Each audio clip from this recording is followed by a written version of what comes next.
Many legends and rumors surround the penal companies and battalions of the Great Patriotic War, sometimes turning their history into something mythical. Some of these stories are based on fictional accounts presented in films and books, while others are based on the real memories of frontline soldiers who traveled the harsh path of a penalty soldier. Among the many such testimonies, the memoirs of Lieutenant Vladimir Viktorovich Wojciechowicz are particularly valuable, offering a unique perspective on this topic. He not only experienced being a penalty soldier himself, but also commanded an entire company.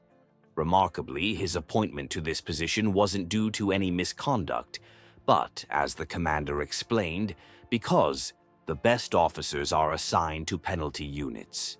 In addition to command, Wojciechowicz was also tasked with the difficult job of re-educating the offending soldiers, adding further complexity to his mission.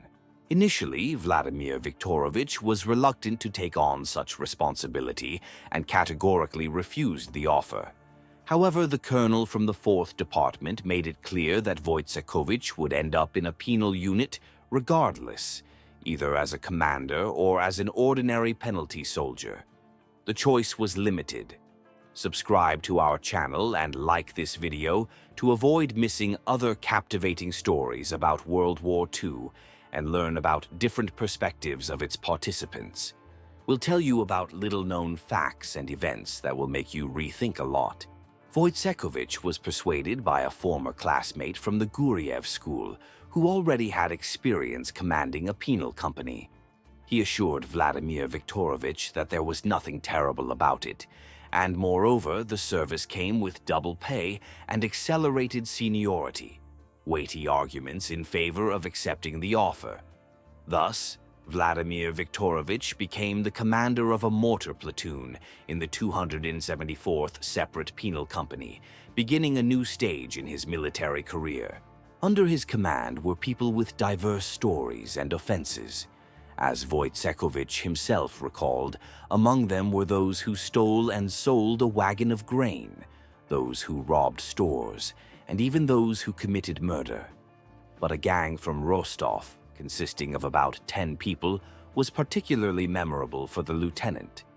Wojciechowicz was tasked with escorting these bandits from the penalty camp located near Azov to the main column, from which they had lagged behind.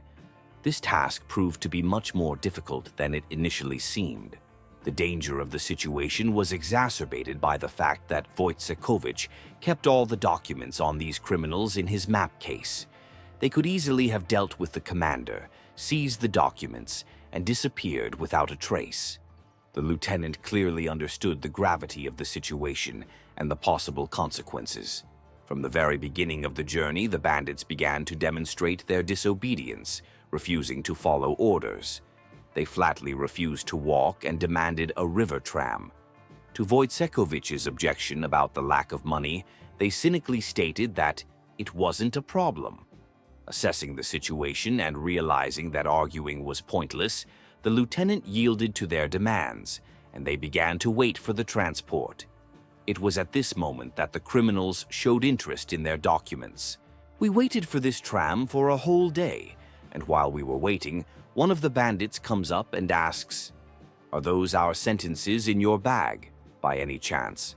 and casually nudges it with his foot. I managed to maintain my composure, not to show my anxiety. 'No,' I say, 'your documents were sent with yesterday's team.' However, the lieutenant's trials didn't end there. The leader of the Rostov gang declared that they needed a 3-day rest in Rostov. Money and documents appeared as if by magic as soon as they boarded the vessel. However, at the same time, valuable items began to disappear from other passengers, clearly indicating the source of the bandits' sudden enrichment. Wojciechowicz understood that the bandits could escape from him at any moment. Therefore, seeing no point in arguing, he took their word of honor that in 3 days they would return and continue their way to the column. It seemed that the bandits should have deceived the lieutenant, but surprisingly, they kept their promise. In the evening, everyone, as promised, returned, started inviting me to a restaurant, wanted to give me good boots, offered girls. But I firmly told them, "Don't even offer, I won't take anything." And the next day, one of them didn't come back. But they quickly found him themselves and beat him so severely that I was ready to intervene. But they told me, "It's none of your business." For all 3 days spent in Rostov, the bandits engaged in their usual craft, stealing and breaking the law. They even managed to steal a uniform from some colonel, as Wojciechowicz recalls. They stole a uniform from a colonel who decided to go swimming, and they're laughing. Imagine such audacity. On the 3rd day, the group finally set off, all except one. He stated that he wouldn't go to the front, and another man who had recently joined the group would go in his place. Gavrilov comes up to me and says, "I'm not going to the front, but this new guy will go instead of me."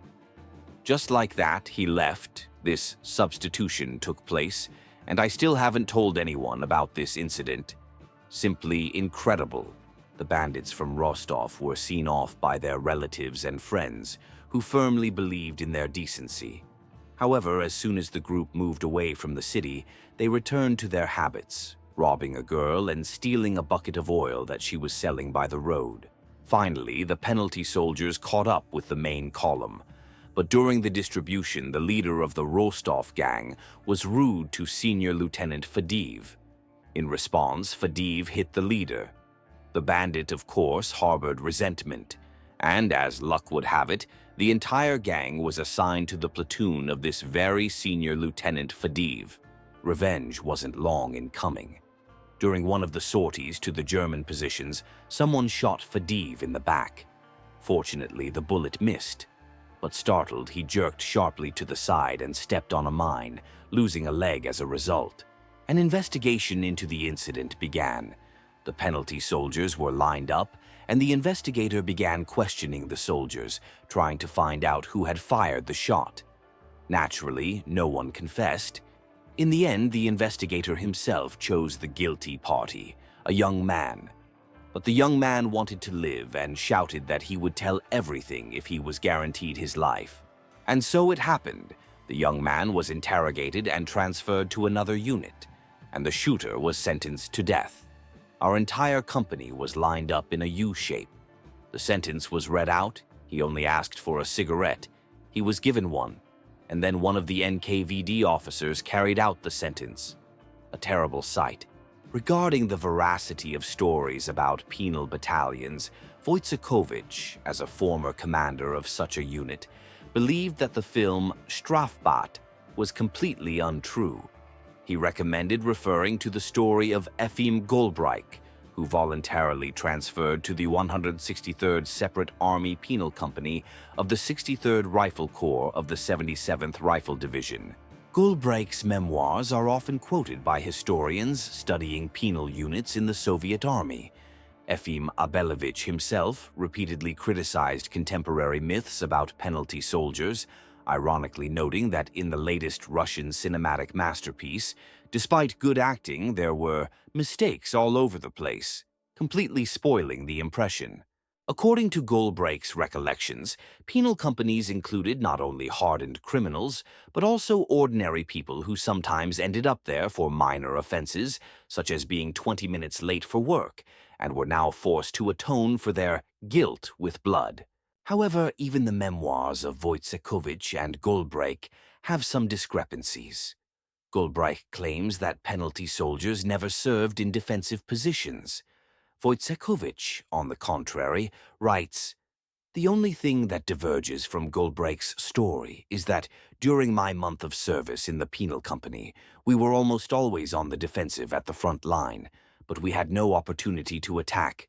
Therefore, when reading any memoirs, it's important to remember their subjectivity and the fact that they reflect the personal experience of a specific individual in those difficult times.